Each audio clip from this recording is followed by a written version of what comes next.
Hello aspirants, இந்த வீடியோவில் நம்ம எதை பற்றி பார்க்க போகிறோம் அப்படின்னா தமிழ் கிளாஸ் தான். நீங்கள் இப்போ பிசிக்கு படிச்சுட்டு இருக்கீங்க, இல்லை சப் இன்ஸ்பெக்டர் படிச்சுட்டு இருக்கீங்க, கால்ஃபல் வரல ஆனாலும் நான் படித்து முடிச்சிடுறேன் அப்படின்னு சொல்லிட்டு இருக்கிற ஸ்டூடெண்ட்ஸ்க்காக தான் இது. ஏன்னா இது எல்லாமே இயல் வைஸாக உங்களுக்கு நான் கொடுத்துருக்கேன். இதில் ஒரு லெசன் எடுத்துக்கிட்டிங்க அப்படின்னா அதில் இருக்கிற எல்லாமே சொல்லியிருப்பேன். ஒன்லைனராக இருக்கும். உங்களுக்கு நீங்கள் வாசிக்க வேண்டிய அவசியமே இல்லை. அதில் என்னென்ன இம்பார்ட்டன்ட் பாயிண்ட்ஸ் இருக்கோ அது எல்லாமே உங்களுக்கு நான் இந்த பிடிஎஃப்பில் சொல்லியிருப்பேன். இந்த வீடியோ கடைசி வரைக்கும் பாருங்கள், கண்டிப்பாக உங்களுக்கு யூஸ்ஃபுல்லாக இருக்கும். இந்த வீடியோவை பார்த்தீங்கனாலே போதும், நீங்கள் தமிழ் புக் எடுத்து படிக்கணுன்ற அவசியம் இல்லை. இந்த வீடியோ பார்த்துட்டு நீங்கள் நல்ல ஸ்கோர் பண்ணலாம், கண்டிப்பாக நல்ல மார்க் எடுக்கலாம். ஓகேங்களா, வாங்க வீடியோக்குள்ளே போகலாம்.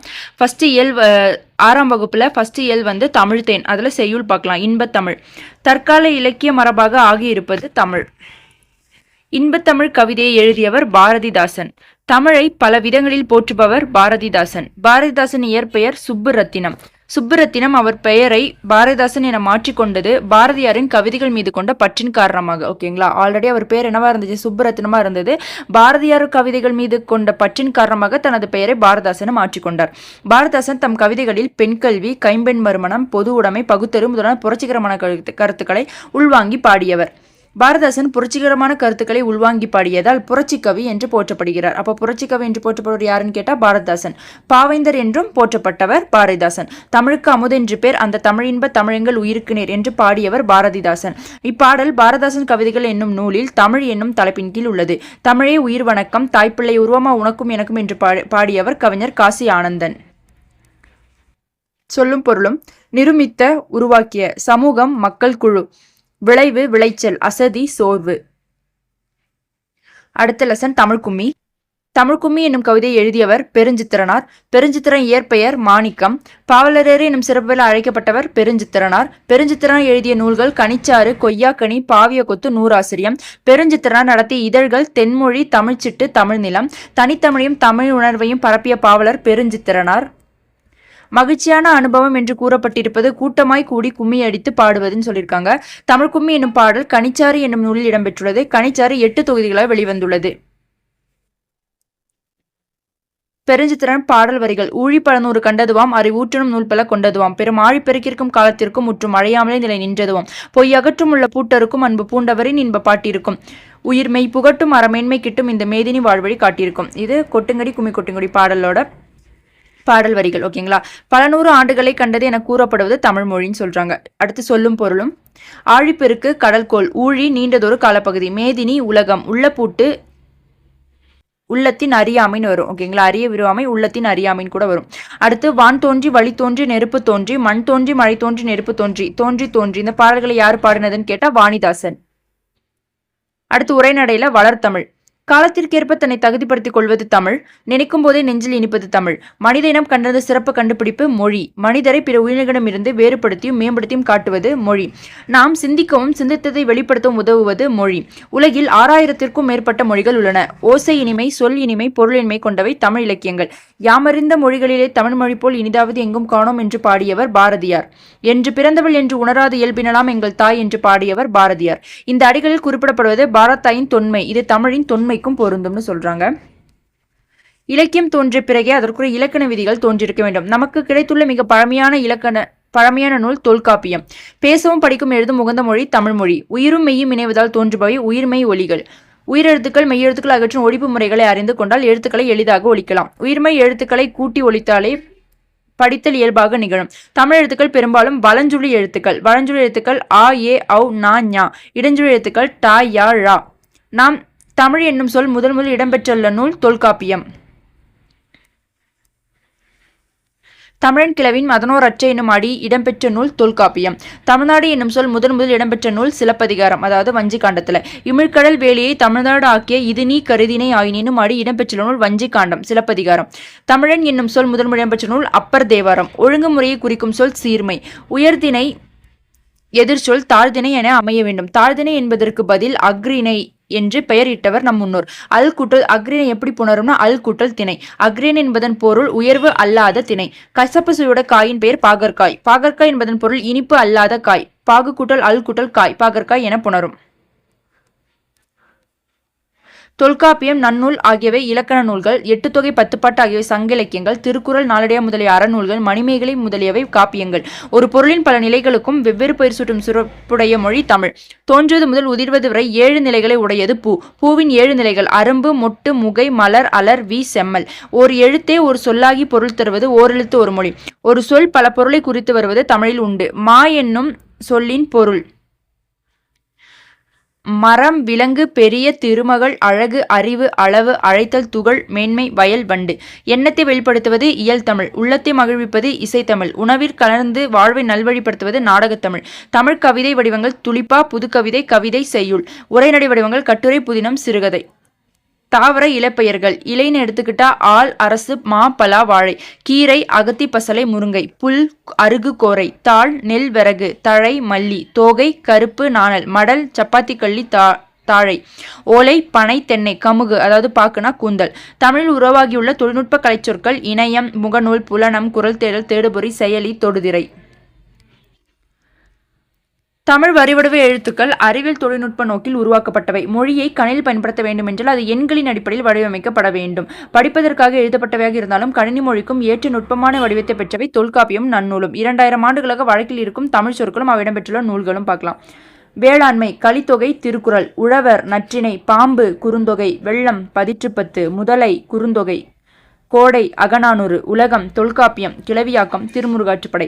மருந்து, அகநானூறு. தொல்காப்பியம், அகத்திணையியல். ஊர், தொல்காப்பியம், அகத்திணையியல். அன்பு, தொல்காப்பியம், களவியல். உயிர், தொல்காப்பியம், கிளவியாக்கம். மகிழ்ச்சி, தொல்காப்பியம், கற்பியல், திருக்குறள். மீன், குறுந்தொகை. புகழ், தொல்காப்பியம், வேற்றுமையியல். அரசு, திருக்குறள். செய், குறுந்தொகை. செல், தொல்காப்பியம்ல புறத்திணையியல். பார், பெரும்பானாற்றுப்படை. ஒழி, தொல்காப்பியம், கிளவியாக்கம். முடி, தொல்காப்பியம், வினையியல். நீண்ட நீண்ட காலம் நீ நீடு வாழ வேண்டும் எனும் பிறந்தநாள் வாழ்த்து பாடலை எழுதியவர் அறிவுமதி. அடுத்து விரிவானம். கனவு பலித்தது. நிலம், நீர், நெருப்பு, காற்று, ஆகாயம் என்னும் 5ம் கலந்தது இவ்வுலகம் என்று கூறியவர் தொல்காப்பியர். நிலம், தீ, நீர், விழி, விசும்போடும் 5ம் கலந்த மயக்கம் உலகம் ஆதலின் எனது தொல்காப்பியம். உலக உயிர்களை ஓரறிவு முதல் 6 வரை வகைப்படுத்தியவர் தொல்காப்பியர். கடல் நீர் ஆவியாகி மேகமாகும், பின்னர் மேகம் குளிர்ந்து மழையாக பொழியும் என்னும் கருத்தை கூறிய இலக்கியங்கள் முல்லைப்பாட்டு, பரிபாடல், திருக்குறள், கார்40, திருப்பாவை. எவ்வளவு அழுத்தினாலும் அளவைச் சுருக்க முடியாதது திரவ பொருள். ஆழ அமுக்கி முகக்கினும் ஆழ்கடல் நீர்நாழி முகவாது நாள்நாழி என்று பாடியவர் ஔவையார். கடல் நீர் முகுந்த கமஞ்சுள் எழிலி கார்40. வீரர் ஒருவரின் காயத்தை வெண்ணிற ஊசியால் தைத்த சதியை கூறும் நூல் பதிற்றுப்பத்து. அதோட லைன் என்னன்னா, நெடுவெள்ளூசி நெடுவசி பரந்த வடு. சுறாமீன் தாக்கியதால் ஏற்பட்ட புண்ணை நரம்பினால் தைத்த செய்தியை கூறும் நூல் நற்றிணை. அதாவது கோட்சுரா எரிந்தென சுருங்கிய நரம்பின் முடிமுதிர் பரதவர். தொலைவில் உள்ள பொருளின் உருவத்தை அருகில் தோன்றச் செய்ய முடியும் என கருத்தை வெளியிட்டவர் கலிலியோ. இதே கருத்து திருவள்ளுவ மாலையில கபிலர் எழுதிய பாடலில் இடம்பெற்றுள்ளது. திணையளவு போதா சிறு புல்நீர் நீண்ட பனையளவு காட்டும் பதிற்று என்று பாடியவர் கபிலர். விரிவான கருத்தை சுருங்கச் சொல்வது பழமொழின்னு சொல்றாங்க. தமிழ் பயின்ற அறிவியல் அறிஞர்கள் யாரெல்லாம்னா, மேனாள் குடியரசுத் தலைவர் மேத்தகு அப்துல் கலாம், இஸ்ரோ அறிவியல் அறிஞர் மயில்சாமி அண்ணாதுரை, இஸ்ரோவின் தலைவர் சிவன். அடுத்து இலக்கணம். தமிழ் எழுத்துக்களின் வகை தொகை. தமிழ் மொழியின் இலக்கண வகையில் 5: எழுத்திலக்கணம், சொல்லிலக்கணம், பொருள் இலக்கணம், யாப்பிலக்கணம், அணி இலக்கணம். எழுத்து ஒலிவடிவாக எழுப்பப்படுவதும் வரிவடிவாக எழுதப்படுவதும் எழுத்து எனப்படுகிறது. உயிரெழுத்துக்கள். உயிருக்கு முதன்மையானது காற்று. இயல்பாக காற்று வெளிப்படும் போது உயிரெழுத்துக்கள் பிறக்கின்றன. வாயை திறத்தல், உதடுகளை விரித்தல், உதடுகளை குவித்தல் ஆகிய எளிய செயல்பாடுகள் ஆ முதல் ஔ வரையுள்ள 12 உயிரெழுத்துக்களும் பிறக்கின்றன. ஒலித்து பார்த்து உணர்வோம்னு சொல்லியிருக்காங்க. ஆ, இ, உ, ஏ, ஓ ஆகிய 5ம் குறுகி ஒலிக்கின்றது. ஆ, இ, உ, ஏ, ஐ, ஓ, ஔ ஆகிய 7ம் நீண்டு ஒலிக்கின்றன. குறுகி ஒலிக்கிறது எல்லாமே குறில் எழுத்துக்கள், நீண்டு ஒலிக்கிறது எல்லாமே 7ம் நெடில் எழுத்துக்கள். குறுகி ஒலிக்கிறது 5, நீண்டு ஒலிக்கிறது 7. ஓகேங்களா? ஒவ்வொரு எழுத்தையும் உச்சரிப்பதற்கான கால அளவு உண்டுன்னு சொல்றாங்க. அதை தான் என்னன்னு சொல்றாங்க, மாத்திரைன்னு சொல்லுவாங்க. எழுத்தை உச்சரிக்க எடுத்துக்கொள்ளும் கால அளவை கொண்டே குறில் நெடில் என வகைப்படுத்துகிறோம். மாத்திரை என்பது இங்கு கால அளவை குறிக்கிறது. ஒரு மாத்திரை என்பது ஒரு முறை கண் இமைக்கவோ ஒரு முறை கை நொடிக்கவோ ஆகும் காலமாகும். குறில் எழுத்தை குறிக்க எவ்வளவு மாத்திரை பயன்படுத்தினா 1 மாத்திரை. நெடில் எழுத்தை ஒலிக்கும் கால அளவு எவ்வளோனா 2 மாத்திரை. அடுத்து மெய் எழுத்துக்கள். மெய் என்பது உடம்பு என பொருள்படும் மெய் எழுத்துக்களை ஒலிக்க உடல் இயக்கத்தின் பங்கு இன்றியமையாதது ஆகிய 18 இக்கு இங்கு இச்சு இட்டு இன்னு ஆகிய 18 மெய் எழுத்துக்கள் ஆகும். மெல்லினம் இங்கு இன்னு இன்னு இன்னு இந்து இம்மு இன்னு. இடையினம் இய்யு இரு இல்லு இவ்வு இள்ளு இள்ளு. வல்லினம் இக்கு இச்சு இட்டு இத்து இப்பு இரு. இதை கசர தபர எரள வழல ஞங்கன ஞமனன்னு சொல்லலாம் நம்ம. ஓகேங்களா? அடுத்து மெய் எழுத்துக்கள் ஒலிக்கும் கால அளவு அரை மாத்திரை. எந்தெந்த எழுத்துக்கள் எவ்வளோ கால அளவுக்கு ஒலிக்குதுன்னு கண்டிப்பாக பார்த்துக்கோங்க, கேட்கறதுக்கு சான்சஸ் இருக்குது. மெய் எழுத்துக்கள் ஒலிக்கும் கால அளவு வந்து அரை மாத்திரைன்னு சொல்கிறாங்க. ஓகேங்களா? அடுத்து உயிர்மெய். மெய் எழுத்துக்கள் 18உடன் உயிரெழுத்துக்கள் 12 சேர்வதால் தோன்றுவை உயிர்மெய் எழுத்துக்கள். மெய்யுடன் உயிர் குறில் சேர்ந்தால் உயிர்மெய் குறில் தோன்றுகிறது. மெய்யுடன் உயிர் நெடில் சேர்ந்தால் உயிர்மெய் எழுத்துக்கள் தோன்றுகிறது. ஆகவே உயிர்மெய் எழுத்துக்களை உயிர்மெய் குறில் உயிர்மெய் நெடில் என இரு வகைப்படுத்தலாம். அடுத்து பார்க்க போகிறது ஆயுத எழுத்து. தமிழ் மொழியில் உயிர் மெய் உயிர்மெய் எழுத்துக்கள் தவிர தனி எழுத்து ஒன்றுண்டு. அதுதான் வந்து அக்கு என்னும் ஆயுத எழுத்தாகும். ஆயுத எழுத்து ஒலிக்க கால அளவு எவ்வளோனா அரை மாத்திரை. மெய் எழுத்து ஒலிக்கிறதுக்கும் அரை மாத்திரை தான், ஆயுத எழுத்து ஒலிக்கிறதுக்கும் அரை மாத்திரை தான், ஞாபகம் வச்சுக்கோங்க. ஓகேங்களா? அடுத்து இந்த இயலுக்கு பேக்ல கொடுத்துருப்பாங்க. தமிழ் சொல்லாக்கம் பார்க்கலாம். கிளாக் வைஸ் அப்படின்னா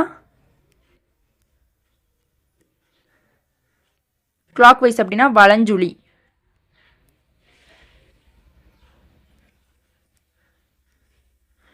இன்டர்நெட் அப்படின்னா இணையம். சர்ச் இன்ஜின் தேடுபொறி. ஃபேஸ்புக் முகநூல். வாட்ஸ்அப் புலனம். ஆன்டி கிளாக் வைஸ் இடஞ்சுழி. வாய்ஸ் சர்ச் குரல் தேடல். டச் ஸ்கிரீன் தொடுதிரை. ஆப் செயலி. இமெயில் மின்னஞ்சல். ஓகேங்களா? இப்போ 1 இயல் முடிஞ்சிருச்சு. 1 இயல் முடிக்கிறதுக்கு எவ்வளோ நேரம் எடுத்திருக்கோம்? நம்ம ஜஸ்ட் 10 மினிட்ஸ் தான் எடுத்திருக்கோம். ஓகேங்களா? அப்போது நீங்கள் ஒரு புக் எடுத்து படிக்கணும் அப்படின்னா உங்களுக்கு எவ்வளோ டைம் எடுக்கும்னு பார்த்துக்கோங்க. இந்த வீடியோ பார்த்தீங்கன்னா 10 மினிட்ஸில் ஒரு இயலில் என்ன சொல்லியிருக்காங்கன்ற இம்பார்ட்டன்ட் பாயிண்ட்ஸ் மட்டும் உங்களுக்கு நல்லா புரிய ஆரம்பிச்சிடும். ஓகேங்களா? இதை ஒரு தடவைக்கு 2 தடவை பார்த்தீங்கனாலே உங்களுக்கு மனப்படாயிரும். ஓகேங்களா? அடுத்த இயலுக்கு போகலாம். இயல் 2 இயற்கை இன்பம். அதில் ஃபஸ்ட்டு பார்க்க போகிறது சிலப்பதிகாரம். சிலப்பதிகாரத்தை ஏற்றவர் இளங்கோவடிகள். சொல்லும் பொருளும். திங்கள் நிலவு. மேரு இமயமலை. கொங்கு மகரந்தம். அலர் மலர்தல். நாமநீர் அச்சம் தரும் கடல். அழி கருணை. திகிரி ஆணை சக்கரம். பொற்கோட்டு பொன்மயமான சிகரத்தில். ஆத்திமலர் மாலை அணிந்தவன் சோழ மன்னன். காவிரி ஆறு பாய்ந்து வளம் செய்யும் நாட்டை ஆட்சி செய்பவன் சோழ மன்னன். இளங்கோவடிகள் சேர மன்னர் மரபைச் சேர்ந்தவர். இளங்கோவடிகள் காலம் கிபி 2ஆம் நூற்றாண்டு. சிலப்பதிகாரம் 50 காப்பியங்கள் 1. தமிழின் முதல் காப்பியம் சிலப்பதிகாரம். முத்தமிழ் காப்பியம் குடிமக்கள் காப்பியம் என்றெல்லாம் போற்றப்படுகிறது. மணிமேகலை சிலப்பதிகாரம் இரட்டை காப்பியங்கள். பாடல் திங்களை போற்றுதும் என்று ஆரம்பிக்கும். திங்கள் ஞாயிறு மழை என இயற்கையை வாழ்த்துவதாக அமைந்த நூல் எதுன்னு கேட்டால் சிலப்பதிகாரம். அடுத்து காணி நிலம். காணிலம் வேண்டும் பராசக்தி காணிலம் வேண்டும் என்று பாடியவர் பாரதியார். 20ஆம் நூற்றாண்டின் இணையற்ற கவிஞர் எனப்படுபவர் பாரதியார். பாரதியாரின் இயற்பெயர் சுப்பிரமணியம். பாரதியாருக்கு பாரதி எனும் பட்டம் வழங்கியவர் எட்டயபுர மன்னர். கவிதையின் வழியாக விடுதலை உணர்வை ஊட்டியவர் பாரதியார். மண்ணுரிமைக்காகவும் பெண்ணுரிமைக்காகவும் பாடியவர் பாரதியார். பாரதியார் இயற்றிய நூல்கள் பாஞ்சாலி சபதம், கண்ணன் பாட்டு, குயில் பாட்டு. அடுத்து சொல்லும் பொருளும். காணி நில அளவை குறிக்கும் சொல். மாடங்கள் மாளிகையின் அடுக்குகள். சித்தம் உள்ளம். அடுத்து சிறகின் ஓசை. பறவைகள் இடம்பெயர்தலை வலசை போதல் என்பர். நீர்வாழ் பறவைகளை பெரும்பாலும் வலசை போகின்றன. பறவைகள் இடம்பெயர காரணங்கள் உணவு, இருப்பிடம், தட்பவெப்பநிலை மாற்றம், இனப்பெருக்கம், நிலவு, விண்மீன், புவியீர்ப்பு ஆகியவற்றை அடிப்படையாக கொண்டே பறவைகள் இடம்பெறுகின்றன. பறவைகள் வலசை போகும் திசைகள் வடக்கிலிருந்து தெற்கு மற்றும் மேற்கிலிருந்து கிழக்கு. சில பறவையினங்கள் அதே தாய் நிலங்களுக்கு திரும்புகின்றன. இதெல்லாம் ஜஸ்ட் தெரிஞ்சு வச்சுக்கோங்க. இதெல்லாம் எக்ஸாமில் கேட்குறதுக்கு சான்ஸ் இல்லை, பட் தெரிஞ்சு வச்சுக்கோங்க. நம்ம ஓகே இந்த லெசன் படிக்கிறோம், என்ன இருக்குது அப்படின்றத தெரிஞ்சு வச்சுக்கோங்க. சில பறவையினங்கள் போவதற்கும் வருவதற்கும் இருவேறு பாதைகளை பயன்படுத்துகின்றன. பறவையின் உடலில் ஏற்படும் வலசை போதல் மாற்றங்கள் என்ன அப்படின்னா, தலையில் சிறகு வளர்தல், இறகுகளின் நிறம் மாறுதல், உடலில் கற்றையாக முடி வளர்தல். சத்திமுத்த புலவர் ஏறத்தாழ 1500 ஆண்டுகளுக்கு முன்பு வாழ்ந்தவர். நாராய் செங்கல் நாராய் என்னும் பாடல் எழுதியவர் சத்திமுத்த புலவர். தென்திசை குமரி ஆடி வடதிசைக்கு ஆயின் என்று சத்திமுத்த புலவரின் பாடல் வரி. தென்திசை குமரி ஆடி வடதிசைக்கு ஏகுவீர் ஆயினும் அடிகளில் கூறப்படும் செய்தி பறவைகள் வலசை போவது பற்றி. தற்போதைய ஆய்வில் உறுதிப்படுத்தப்பட்டுள்ள செய்தி ஐரோப்பாவில் இருந்து தமிழகத்திற்கு செங்கல் நாரைகள் வருவது. சிறகடிக்காமல் கடலில் தாண்டி பறக்கும் பறவை கப்பல் பறவை, ஃப்ரிகேட் பேர்டு. இது தரையிறங்காமல் 400 மீட்டர் வரை பறக்கும். இதற்கு வேறு பெயர்கள் கப்பல் கூழைக்கடா, கடற்கொள்ளை பறவை. தற்போது வெகுவாக அழிந்து வரும் பறவை இனம் சிட்டுக்குருவி. தொண்டை பகுதி கருப்பு நிறத்திலும் உடல் பகுதி அடல் பழப்பாகவும் இருப்பது ஆண் சிட்டுக்குருவி. உடல் முழுவதும் மங்கிய பழுப்பு நிறத்தில் இருப்பது பெண் சிட்டுக்குருவி. கூடு கட்டும் காலங்களில் சத்தமிட்டு கொண்டே இருக்கும் பறவை சிட்டுக்குருவி. சிட்டுக்குருவி 3 முதல் 6 முட்டைகள் வரை இடும். சிட்டுக்குருவி 14 நாட்கள் அடை காக்கும். 15ஆம் நாளில் குஞ்சுகள் வெளிவரும். சிட்டுக்குருவிகள் வாழும் இடங்கள் துருவ பகுதிகள் தவிர மனிதன் வாழும் எல்லா இடங்களிலும் சொல்றாங்க. அடுத்து இமயமலை துறையில் 4000 மீட்டர் உயரத்தில் கூட சிட்டுக்குருவிகள் வாழ்கின்றன. சிட்டுக்குருவிகள் வாழ்நாள் 10 முதல் 13 ஆண்டுகள். சிட்டுக்குருவியின் உணவு புழுப்பூச்சிகள், மலர், அரும்புகள், தானியங்கள், இளந்தளிர்கள், தேன். சிட்டுக்குருவின் குஞ்சுகள் பெரும்பாலும் புழுப்பூச்சிகளை உட்கொள்ளும். சிட்டுக்குருவி வேகமாக பறக்கும் பறவையாகும். சிட்டாய் பறந்து விட்டான் என்று தொடர் குறிப்பு. விரைவாக செல்பவனை கூறுகிறது. ஓகேங்களா? அடுத்து சிட்டுக்குருவிகளின் அழிவுக்கு காரணம் என்னன்னு பார்த்தீங்க அப்படின்னா, பூச்சிக்கொல்லிகளை பயன்படுத்துவதால் குருவி குஞ்சுகள் உணவான புழுப்பூச்சிகள் கிடைப்பதில்லை. நவீன கிடங்கள் குருவி குடுக்கட்ட ஏற்றவையாக இல்லை. இதெல்லாம் ஜஸ்ட் பார்த்துக்கோங்க, தெரிஞ்சு வச்சுக்கோங்க. செயற்கை வேலிகள் அமைக்கப்படுவதால் சிட்டுக்குருவிகள் வாழ உகந்த வேலி தவறங்கள் குறைந்துவிட்டன. உணவுக்கும் இருப்பிடத்திற்கும் சிட்டுக்குருவிகளுடன் மற்ற பறவைகள் போட்டியிடுகின்றன. பறவையினங்களை காப்பாற்ற நாம் செய்ய வேண்டியது ஆள், அரசு போன்ற மரங்களையும் அவரை புடலை போன்ற கொடிகளையும் வளர்த்தல். காக்கை குருவி எங்கள் சாதி என்று பாடியவர் பாரதியார். பாரதியார் மனைவி வைத்திருந்த அரிசியை சிட்டுக்குருவிகளுக்கு போட்டுவிட்டு பட்டினியாக இருந்தவர் பாரதியார். மனிதன் இல்லாத உலகில் பறவைகள் வாழ முடியும், பறவைகள் இல்லாத உலகில் மனிதன் வாழ முடியாது என்று கூறியவர் சலிம் அலி. சலிம் அலி ஒரு பறவையியல் ஆய்வாளர். இந்தியாவின் பறவை மனிதர் யாருன்னா சலிம் அலி. தன் வாழ்க்கை வரலாற்று நூலுக்கு சிட்டுக்குருவின் வீழ்ச்சி, த ஃபால் ஆஃப் ஸ்பாரோ என்று பெயரிட்டிருக்காரு. உலகிலேயே நெடுந்தொலைவு பயணம் செய்யும் பறவை இனம் எதுன்னு கேட்டா ஆர்டிக் ஆலா. ஆர்டிகாலா பறக்கும் தூரம் 22,000 கிலோமீட்டர். பறவைகள் பற்றிய படிப்பின் பெயர் ஆர்னித்தாலஜி. உலக சிட்டுக்குருவி நாள் மார்ச் 20. ஓகேங்களா. அடுத்து கிழவனும் கடலும். இயற்கையோடு போராடி கொண்டே இருப்பவன் மனிதன். மனிதனின் வாழ்வை அமைப்பது இயற்கையோடு மனிதன் நடத்துகிற போராட்டம். இதுல இதெல்லாம் பெருசா கேட்க மாட்டாங்க. கிழவனும் கடலும்ன்றது ஒரு ஆங்கில புதினம். இது நோபல் பரிசு பெற்ற ஆண்டு 1954. கிழவனுக்கு நூலின் ஆசிரியர் எர்னஸ்ட் எம்மிங்வே. அவ்வளோதான். இதில் பெருசாக அவ்வளோதான் கேட்பாங்க, வேறு எதுவும் இல்லை. ஜஸ்ட் பார்த்துக்கலாம். கிழவனும் கடற்கதை நாயகன் சாண்டியாகோ. சாண்டியாகோவுக்கு மீன்கள் கிடைக்காத ஆண்கள் 84. முதல் 40 நாட்கள் சாண்டியாகோவுடன் கடலுக்கு வந்தவன் மனோலின் எனும் சிறுவன். சாண்டியாகோவுடன் மனோலின் கடலுக்கு வந்த காரணம் மீன் பிடிக்க கற்றுக்கொள்வதற்காக. அடுத்து இலக்கணம். முதல் எழுத்தும் சார்பெழுத்தும். எழுத்துக்கள் 2 வகைப்படும். முதல் எழுத்து சார்பெழுத்து. முதல் எழுத்துனா என்னன்னு பார்க்கலாம். உயிர் எழுத்துக்கள் 12 மெய் எழுத்துக்கள் 18 ஆகிய 30 எழுத்துக்களும் முதல் எழுத்துக்கள் ஆகும். பிற எழுத்துக்கள் தோன்றுவதற்கும் இயங்குவதற்கும் முதற்காரணமாக இவை இருக்கின்றன. எனவே இவற்றை முதல் எழுத்துக்கள் என்பர். அடுத்து சார்பெழுத்து. முதல் எழுத்துக்களை சார்ந்து வரும் எழுத்துக்கள் சார்பெழுத்துக்கள். இவை 10 வகைப்படும். முதல் எழுத்துக்கள் என்னென்ன? உயிர் எழுத்துக்கள் 12 மெய் எழுத்துக்கள் 18. அதனால வச்சுக்கோங்க. அப்போ முதல் எழுத்து எவ்வளோ இருக்குன்னு கேட்டால் 30 இருக்குன்னு சொல்லணும். ஓகேங்களா. அடுத்து சார்பெழுத்துனா முதல் எழுத்துக்களை சார்ந்து வரும் எழுத்துக்கள் சார்பெழுத்துக்கள். இவை 10 வகைப்படும். என்னெல்லாம்? உயிர்மை, ஆயுதம், உயிரிழப்படை, ஒற்றலப்படை, குற்றியலிகரம், குற்றியலுகரம், ஐகார குறுக்கம், அகர குறுக்கம், மகர குறுக்கம், ஆயுத குறுக்கம். இதில் உயிர்மைனா என்னன்னு பார்க்கலாம். மைய எழுத்துக்களும் உயிரெழுத்துக்களும் ஒன்றுடன் ஒன்று சேருவதால் உயிர்மை எழுத்துக்கள் தோன்றுகின்றன. இதெல்லாம் நம்ம சின்ன வயசுலேருந்து நமக்கு தெரியும்.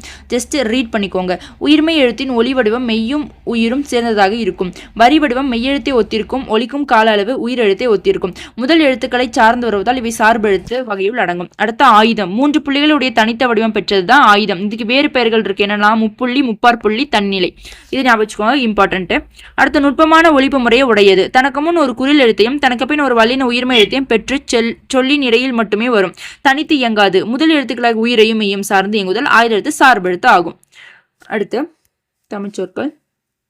கான்டினென்ட் கண்டம், மைக்ரேஷன் வலசை, கிளைமேட் தட்பவெப்பநிலை, சன்ச்சுரி புகலிடம், வெதர் வானிலை, கிராவிடேஷனல் ஃபீல்ட் புவியீர்ப்பு புலம். ஓகே, 2வது இயல் முடிஞ்சிருச்சு. அடுத்து இப்போ 3வது இயல் பார்க்கலாம். இந்த ஒரு வீடியோவில் 3 இயல் பார்க்கலாம். அடுத்த வீடியோவில் அடுத்து 4 to 6, அடுத்து 7 to 9 அப்படி 3 இயலாக பார்க்கலாம். கண்டிப்பாக உங்களுக்கு ஹெல்ப்ஃபுல்லாக இருக்கும். அடுத்து பாருங்கள். இயல் 3 எந்திர உலகம், அறிவியல் ஆத்திச்சூடி. அறிவியல் ஆத்திச்சூடி எழுதியவர் நெல்லை சு முத்து. அகரவரிசையில் அறிவுரைகளை சொல்லும் இலக்கியம் ஆத்திச்சூடி. புதிய ஆத்திச்சூடி என்று காலத்திற்கேற்ற அறிவுரைகளை கூறியவர் பாரதியார். பின்வருவன அறிவியல் ஆத்திச்சூடி வரிகள். அறிவியல் சிந்தனைக்குள், ஆய்வில் மூழ்கு, இயன்றவரை புரிந்துகொள், ஈடுபாட்டுடன் அணுகு, உண்மை கண்டறி, ஊக்கம் வெற்றி தரும், என்றும் அறிவியலை வெல்லும், ஏன் என்று கேள், ஐயம் தெளிந்து சொல், ஒருமித்து செயல்படு, ஓய்வர உழை, ஔடதமாம் அனுபவம். சொல்லும் பொருளும். இயன்றவரை முடிந்தவரை, ஔடதம் மருந்து, ஒன்றுபட்டு ஒருமித்து. தம்மை ஒத்த அலைநிலத்தில் சிந்திப்பவர் என்று அப்துல் கலாம் அவர்கள் பாராட்ட பெற்றவர் நெல்லை சுமுத்து. நெல்லை சுமுத்து அறிவியல் அறிஞர் மற்றும் கவிஞர். நெல்லை சுமுத்து பணியாற்றிய நிறுவனங்கள் விக்ரம் சாராபாய் விண்வெளி மையம், சதீஷ் திவான் விண்வெளி மையம், இந்திய விண்வெளி மையம். நெல்லை சுமத்து 80க்கும் மேற்பட்ட நூல்களை எழுதியுள்ளார். அடுத்து அறிவியலால் ஆழ்வோம். இதில் பெருசாக எதுவுமே இருக்காது. ஒரே ஒரு லாஸ்ட்டில் பாக்ஸ் மட்டும் கொடுத்துருப்பாங்க. வானை அளப்பம், கடல் மீனை அளப்பம், சந்திர மண்டலத்தியல் கண்டு தெளிவோம், சந்தி தெருப்பெருக்கும் சாத்திரம் கற்போம் என்று பாடியவர் மகாகவி பாரதியார். இது மட்டும் தான் இருக்கும் அதில் இம்பார்ட்டண்ட்டாக. அடுத்து கணியனின் நண்பன். இதில் ஃபுல்லாக ரோபோ பற்றி தான் சொல்லியிருப்பாங்க. ரோபோட் என்னும் சொல்லை முதலாக பயன்படுத்தியவர் காரல் கபெக். காரல் கபெக் என்பவர் செக் நாட்டைச் சேர்ந்த நாடக ஆசிரியர். காரல் கபெக் 1920ஆம் ஆண்டு எழுதிய நாடகத்தில் ரோபோ என்னும் சொல்லை கையாண்டார். ரோபோ என்ற சொல்லுக்கு அடிமை என்பது பொருள். மனிதர்கள் தம் வேலைகளை எளிதாக செய்ய முதலில் கண்டுபிடித்தவை எந்திரங்கள். மனித முயற்சிகளுக்கு மாற்றாக தானாக இயங்கும் எந்திரம் தானியங்கி. நுட்பமான கடினமான ஒரே மாதிரியான வேலைகளை மனிதரை விட விரைவாக தானே செய்து முடிக்க எந்திரம் தானியங்கி. தானியங்கிக்கு பிரிட்டானிக்க கலைக்களஞ்சியம் தரும் விளக்கம். இவை தோற்றத்தில் மனிதர் போல் இல்லாமலும் இருக்கலாம், ஆனால் மனிதர்கள் போல செயல்களை நிறைவேற்றும். தொழிற்சாலையில் பயன்படுத்தப்படும் தானியங்கிகள் செய்யும் பணிகள்: உற்பத்தி செய்தல், பழுதுகளை நீக்குதல், பிற கோள்களுக்கு சென்று ஆய்வு நடத்தவும் பயன்படுபவை செயற்கைக்கோள்களை இயக்கும் தானியங்கள் பயன்படுபவை. உலகில் மனிதர்கள் செல்ல முடியாத இடங்களுக்கு சென்று ஆய்வு செய்ய பயன்படுபவை தானியங்கிகள். உலகில் மனிதர்கள் செல்ல முடியாத இடங்கள் பெருங்கடலின் அடி ஆழம் துருவ பகுதிகள். உறைநிலைக்கும் கீழே வெப்பநிலை உள்ள இடங்கள் துருவ பகுதிகள். எந்திர மனிதர்களுக்கும் தானியங்களுக்கும் உள்ள வேறுபாடு என்னன்னு கேட்டீங்கன்னா செயற்கை நுண்ணறிவு. செயற்கை நுண்ணறிவு என்பது எந்திர மனிதர்களுக்கு வடிவமைத்து வைக்கப்பட்டுள்ள கட்டளைகள். செயற்கை நுண்ணறிவை கொண்டு இயங்குபவை எந்திர மனிதர்கள். டீப் ப்ளூ என்பது ஒரு மீத்திறன் கணினி. டீப் ப்ளூ என்னும் மீத்திறன் கணினி உருவாக்கிய நிறுவனம் IBM. உலக சதுரங்க வெற்றியாளர் கேரி கேஸ்ப்ரோவ் என்பவரை வெற்றி கொண்ட மீத்திறன் கணினி டீப் ப்ளூ. இந்நிகழ்வு நடைபெற்ற ஆண்டு 1997 ஆண்டு மே மாதம். சென்சாஸ் என்பதை குறிக்கும் தமிழ்ச்சொல் நுண்ணுணர்வு கருவிகள். சூப்பர் கம்ப்யூட்டர் என்பதை குறிக்கும் தமிழ்ச்சொல் மீத்திறன் கணினி. உலகிலேயே முதலாக ஒரு ரோபோவுக்கு குடியுரிமை வழங்கிய நாடு சவுதி அரேபியா. அந்த ரோபோவின் பெயர் சோஃபியா. சோஃபியாவுக்கு ஐக்கிய நாடுகள் சபை வழங்கிய பட்டம் புதுமைகளின் வெற்றியாளர். ஐநா சபையால் முதலாக பட்டம் வழங்கப்பட்ட உயிரில்லாத பொருள் சோஃபியா. அடுத்து ஒளி பிறந்தது. குழந்தைகளிடமும் மாணவர்களிடம் மிகுந்த அன்பு காட்டியவர் அப்துல் கலாம். எதிர்காலம் பற்றி கனவு கண்டு அதை அடைய வேண்டும் என விரும்பியவர் அப்துல் கலாம்.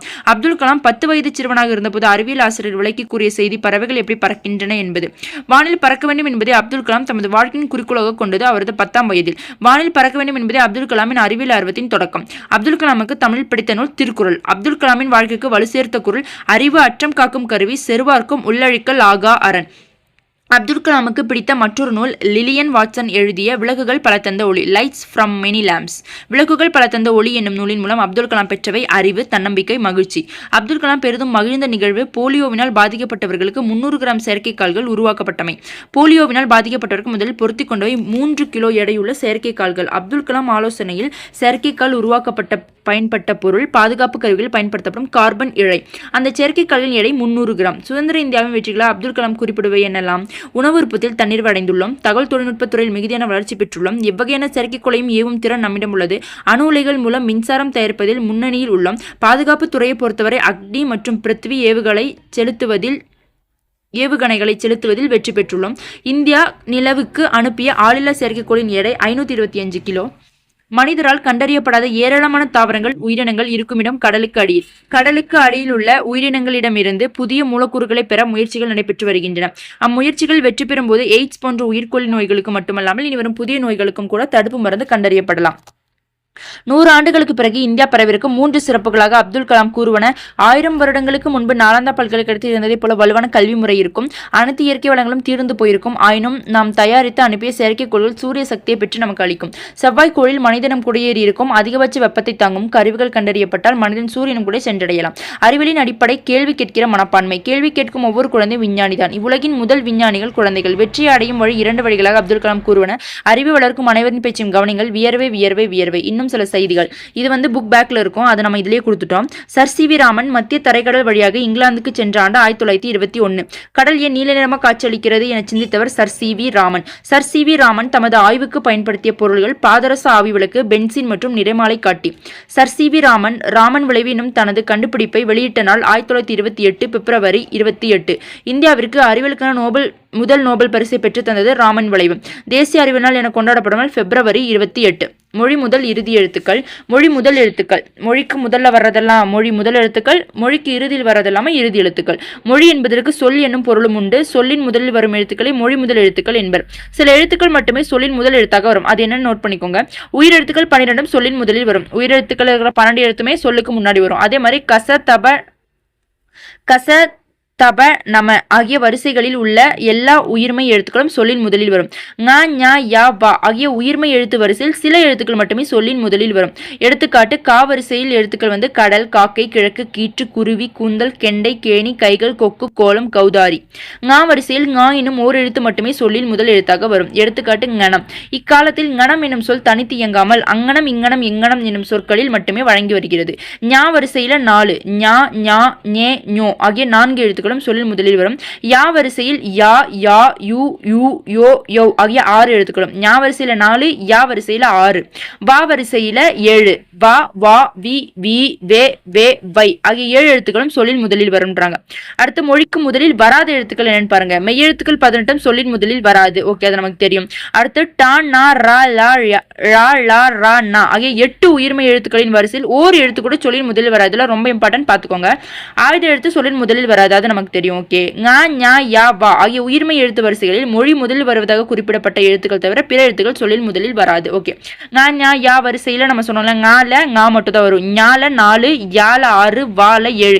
இதை தவிர மிச்சம் இருக்கிறது எல்லாமே சொல்லுக்கு முதல்ல வராதுன்றாங்க. டமாரம், ரம்பம், லண்டன், பிரான்ஸ், டென்மார்க் போன்ற பிற மொழி சொற்கள் இவற்றை தமிழில் ஒளிபெயர்த்து எழுதுகிறோம்ன்றாங்க. மொழி இறுதி எழுத்துக்கள். சொல்லின் இறுதியில் வரும் எழுத்துக்களை மொழி இறுதி எழுத்துக்கள் என்பர். உயிர் எழுத்துக்கள் 12 மெய்யுடன் இணைந்து உயிர் மெய்யாக மட்டுமே மொழி இறுதியில் வரும். இஞ்சி, இன்னு, இந்து, இம்ம, இய, இற, இல்ல, இவ்வ, இல்ல, இல்ல, இன்னு ஆகிய மெய்ய எழுத்துக்கள் 11 மொழியின் இறுதியில் வரும்.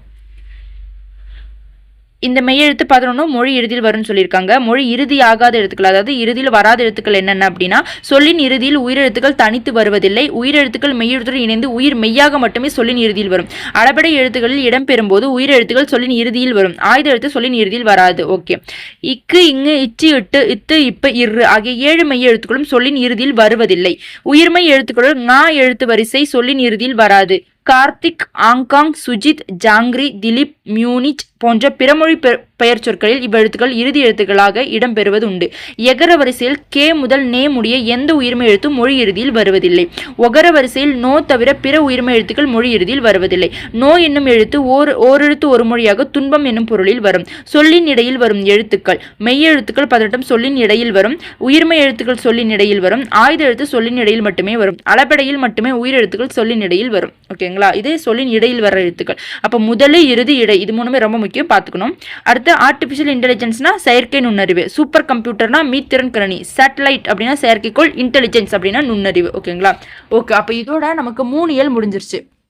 இது கண்டிப்பாக உங்களுக்கு யூஸ்ஃபுல்லாக இருக்கும். நீங்கள் இப்போ தான் படிக்க ஸ்டார்ட் பண்ணியிருக்கீங்க, இல்லை இனிமேல் தான் நீங்கள் படிக்க போகிறீங்க, இல்லை ஆல்ரெடி நான் படிச்சுட்டேன் அப்படின்னாலும் இது உங்களுக்கு ரிவிஷனுக்கு பெஸ்ட் மெத்தடாக இருக்கும். திரும்ப போய் புக்கை புரட்டி இருக்கணும்னு அவசியமே இல்லை. இதில் முக்கியமான இம்பார்ட்டண்ட்டாக பாயிண்ட்ஸ் எப்படி எந்த இடத்துல கொஷின்ஸ் கேட்பாங்கன்னு வச்சு தான் நம்ம எடுத்து போட்டிருக்கோம். கண்டிப்பாக இது உங்களுக்கு யூஸ்ஃபுல்லாக இருக்கும். தொடர்ந்து நம்ம வீடியோவை ஃபாலோ பண்ணுங்கள். சப்ஸ்கிரைப் பண்ணாதவங்க சப்ஸ்கிரைப் பண்ணிக்கோங்க. அடுத்தடுத்த வீடியோ உங்களுக்கு கண்டிப்பாக யூஸ்ஃபுல்லாக இருக்கிற மாதிரி தான் நாங்கள் போடுவோம். ஓகேங்களா, கண்டிப்பாக இது உங்களுக்கு பயனுள்ளதாக இருக்கும்னு நம்புகிறேன். தேங்க்யூ. Stay tuned.